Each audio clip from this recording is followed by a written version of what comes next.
Our interview today is with Dr. Albin Kuhn. Dr. Kuhn was given the responsibility for developing UMBC and became its first chancellor. Dr. Kuhn, we welcome you back to your university. It's a pleasure to be here. Thank you, sir. Terrific. I want to begin by asking you to do something that's probably kind of hard to do, but I think might be fun. If you could think back to 1966, I'd be curious what you think your ideas may have been about what UMBC would become in 25 or 30 years.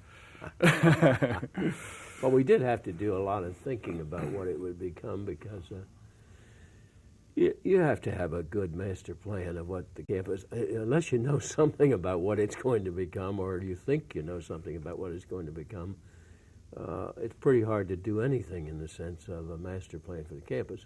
So Rogers, Tolliver, Krzyzewski, and Lamb, RTKL, did our master plan work, and they really demanded lots of information from us.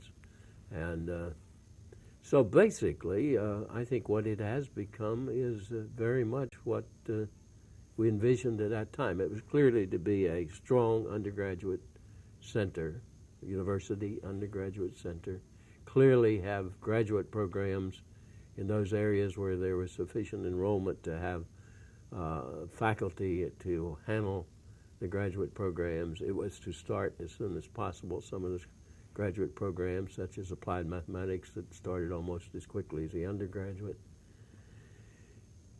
We envisioned that it would be eventually, and it will be someday, 20, 25, 30,000 students.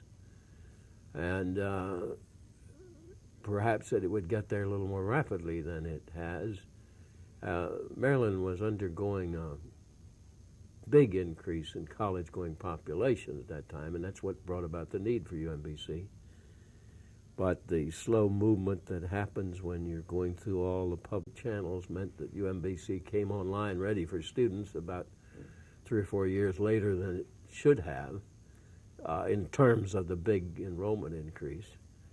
But what UMBC is today is not unlike what was envisioned originally. I think if you go back to the original master plan and the write-ups and the many things in the Board of Regents minutes, presentations about what it should be, you'll find that it's become that.